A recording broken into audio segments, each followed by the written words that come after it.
Welcome back to the HX studio. We have a special guest with us right now, Philippe with Cesson 3.0. Thank you for being here. Thank you for having me. Tell us a little bit about Cesson 3.0. Absolutely. We specialize in helping companies make sense of social media and technology and the changes it brings.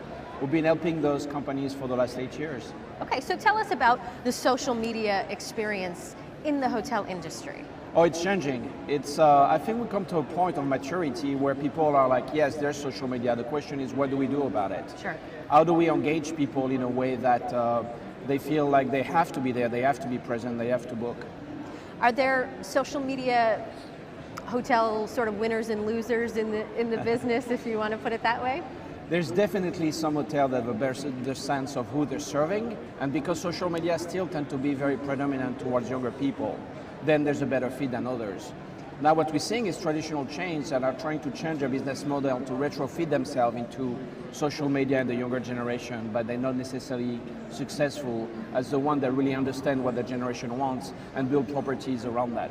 What's the main message for hoteliers as far as social media is concerned? What do you want them to know today? You can engage people from anywhere, and you should not be afraid to bet on the technology, even if that technology may change 5 years from now. I think we've seen examples in the past of technology that just been bypassed and that is just being a drain on hotel. Technology today is much more engaging, and anything you can do to get people excited about it and engaged is a good result. You think hotels should really commit to the social media? Don't treat it like a passing trend. Of course. As a matter of fact, it's about 84% of properties have a full-time person doing social media in the organization. So they are committing. The question is, what is a smart way to do it? How do you actually engage? So it's not just the veneer of social media, but it's actual people that are getting excited about it, tell their friend about it, tag themselves, and create a dialogue. So how does a hotel go about starting that? I mean, there are many ways. First, you have to know your audience. You asked me, for example, I really like Lowe's, the hotel. They had a campaign on Instagram that was very successful where they basically took the best shots organically made by the guests and just kind of contacted them and say, okay, can we use that and create campaigns with it? And like, sure. So not only you got those photos that frankly with Instagram looks beautiful, right? But you also get people behind it that are energized and you can have dialogue.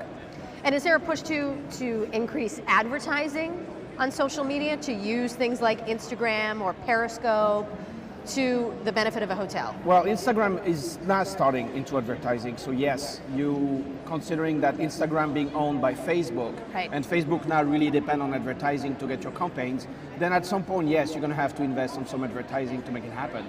But a lot of organic growth is unbridled.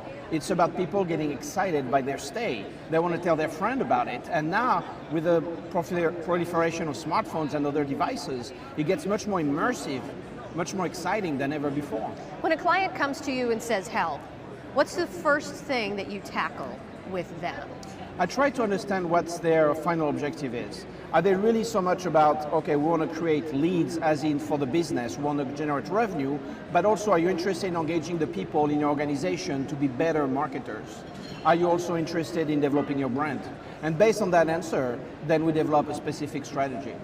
Do hoteliers have some homework to do that they can do today specifically?